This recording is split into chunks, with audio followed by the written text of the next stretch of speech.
നോക്കച്ചാ, ഈ വിലക്ക് ഇത്രയും സാധനങ്ങൾ കിട്ടി. സാധാരണക്കാരെ മനസ്സിലാക്കി സാധാരണക്കാർക്ക് പർച്ചേസ് ചെയ്യാൻ പറ്റുന്ന ഒരു സ്ഥലം ഇവിടെയും ഇല്ലേ?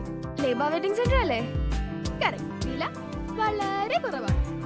Laiba wedding centre, Pookkottumpadam, Wandoor, Karuvarakundu.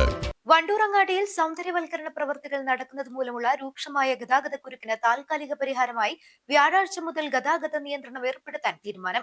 Panchayat president KT ഷംസുദ്ദീന്റെ നേതൃത്വത്തിൽ പഞ്ചായത്ത് ഹാളിൽ നടന്ന യോഗത്തിലാണ് തീരുമാനം. തീരുമാനം ലംഘിക്കുന്ന വാഹനങ്ങൾക്കെതിരെ കർശന നടപടിയുണ്ടാകുമെന്നും പോലീസ് അറിയിച്ചു. മഴയും സൗന്ദര്യവൽക്കരണവും ഒരുമിച്ചെത്തിയതോടെ വണ്ടൂരിൽ ഗതാഗതക്കുരുക്ക് രൂക്ഷമാണ്. പലപ്പോഴും മണിക്കൂറുകളാണ് കുരുക്ക് നീളുന്നത്. പാണ്ടിക്കാട് റോഡിൽ ചെട്ടിയാറമ്മൽ വരെയും കാളികാവ് റോഡിൽ കുറ്റിയിൽ വരെയും നിലമ്പൂർ റോഡിൽ അമ്പലപ്പടി വരെയുമൊക്കെ പലപ്പോഴും വാഹനങ്ങളുടെ നീണ്ട നിരയാണ് കാണാനാവുക. സെൻട്രൽ ജംഗ്ഷനിൽ ഒരു ഭാഗം അടച്ചുള്ള പ്രവൃത്തിയോടൊപ്പം നിലമ്പൂർ പാണ്ടിക്കാട് റോഡുകളെല്ലാം ഒരേ സമയം പ്രവൃത്തി നടത്തുന്നതാണ് കുരുക്ക് രൂക്ഷമാക്കിയത്. ഇതോടെ ബസ്സുകാരും കച്ചവടക്കാരും വിദ്യാർത്ഥികളുമെല്ലാം പ്രതിഷേധവുമായി രംഗത്തെത്തിയതോടെയാണ് പഞ്ചായത്ത് പ്രസിഡന്റ് യോഗം വിളിച്ച താൽക്കാലിക പരിഹാരത്തിന് വഴി തേടിയത്. വ്യാഴാഴ്ച മുതൽ കാളികാവ് റോഡിലെ കൂരിക്കുണ്ട് ബൈപ്പാസ് മുതൽ സെൻട്രൽ ജംഗ്ഷൻ വരെ വൺ വേ ആക്കാൻ യോഗം തീരുമാനിച്ചു. വാണിയമ്പലം റോഡിൽ നിന്നും വരുന്ന മുഴുവൻ വാഹനങ്ങളും സിയന്ന ബൈപ്പാസ് വഴി തിരിഞ്ഞു പോകണം. കാളികാവ് പാണ്ടിക്കാട് ഭാഗത്തു നിന്നും മഞ്ചേരിയിലേക്കുള്ള മണൽമൽ സ്റ്റാൻഡിലൂടെ മാർക്കറ്റ് റോഡ് വഴി കടന്നു പോകണം. നിലമ്പൂർ റോഡിൽ നിന്നും മഞ്ചേരി ഭാഗത്തേക്കുള്ള വാഹനങ്ങൾ അമ്പലപ്പടി ബൈപ്പാസിലൂടെ തിരിഞ്ഞു പോകണം. താൽക്കാലികമായുള്ള ഈ നിയന്ത്രണം പാലിക്കാൻ എല്ലാവരും സഹകരിക്കണമെന്നും പ്രവർത്തികൾ എത്രയും പെട്ടെന്ന് പൂർത്തീകരിക്കാനുള്ള ശ്രമമാണ് നടത്തുന്നതെന്നും പഞ്ചായത്ത് പ്രസിഡന്റ് പറഞ്ഞു. Panchayat vice president Ajna Siyad, Shahul Hameed, Nisha Madhavan, CT Cherry, Wandoor SI Jayakrishnan, പൊതുമരാമത്ത് ഉദ്യോഗസ്ഥൻ ജസീം, ബസ് ഓണേഴ്സ് പ്രതിനിധികളായ UKB സച്ചിദാനന്ദൻ, മുനൂർ പോത്തങ്ങോടൻ, വ്യാപാരി വ്യവസായ ഏകോപന സമിതി പ്രതിനിധികളായ ഷിഹാബ് അലായ്, മുജീബ് അലിസൺ, വ്യാപാരി സമിതി പ്രതിനിധികളായ അഫ്സൽ സീലത്ത്, സുഭീഷ്, ബിൽഡിംഗ് ഓണേഴ്സ് പ്രതിനിധി ഉമ്മർ ഹാജി, ട്രോമ കെയർ അംഗങ്ങളായ അഷ്റഫ് കോയ എന്നിവർ പങ്കെടുത്തു. വണ്ടൂര്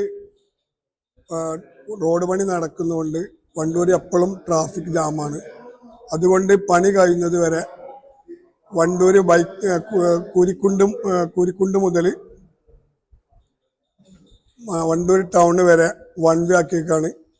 അവിടുന്ന് എല്ലാ വണ്ടികളും മഞ്ചേരിക്ക് വേണ്ട എല്ലാ വണ്ടികളും ബൈപ്പാസ് വഴി വന്ന് മണൽമൽ ബസ് സ്റ്റാൻഡ് വഴി മാർക്കറ്റ് റോഡ് വഴി നാളെ മുതൽ പോകണമെന്നാണ് കമ്മിറ്റി ഇപ്പോൾ തീരുമാനിച്ചിരിക്കുന്നത്. വണ്ടൂർ ട്രാഫിക്കിൽ അത്രയും ബ്ലോക്ക് ആയതുകൊണ്ടാണ് താൽക്കാലികമായിട്ട് ഇങ്ങനെ ചെയ്തിരിക്കുന്നത്. കാളികാവുന്ന് വരുന്ന എല്ലാ വണ്ടികളും ബൈപ്പാസ് വഴി വണ്ടൂർ ടൗണിലേക്ക് വരാനേ പാടുള്ളൂ. വണ്ടൂരിൻ്റെ ബുദ്ധിമുട്ട് കണക്കിലെടുത്തുകൊണ്ടാണ് നമ്മൾ ഈ ആംബുലൻസുകളും മറ്റുള്ള എല്ലാം പോകുന്ന വലിയ റോഡായതുകൊണ്ടാണ് നമ്മൾ തൽക്കാലം ഈ പണി കഴിയുന്നത് വരെ ഇങ്ങനെ ഒരു തീരുമാനം എടുത്തിരിക്കുന്നത്. മാർക്കറ്റ് റോഡ് നാളെ മുതൽ വൺ വേ ആണ്. ഒരു വണ്ടിയും അങ്ങോട്ട് പോകാൻ പാടില്ല. ശക്തമായ നടപടി പോലീസുകാർ എടുക്കും. ടോമാക്കാരുടെ സഹായവും ഉണ്ടാവും. വ്യാപാരികളും അതുപോലെ ബസ് ഓണേഴ്സും മറ്റു എല്ലാ സംഘടനകളും സഹായിക്കാൻ കൂടെ ഉണ്ടാകും. അതുകൊണ്ട് നിങ്ങളെല്ലാവരും നാളെ മുതൽ വണ്ടൂരിലെ ബ്ലോക്കിന് വേണ്ടി മുന്നിട്ടിറങ്ങി എല്ലാവിധ പരിഹാരങ്ങളും ചെയ്തു തരണമെന്ന്. News bureau, Wandoor. സ്വന്തം ഹൈസ്പീഡ് ഇന്റർനെറ്റ്, നമ്മുടെ സ്വന്തം ഇന്റർനെറ്റ്.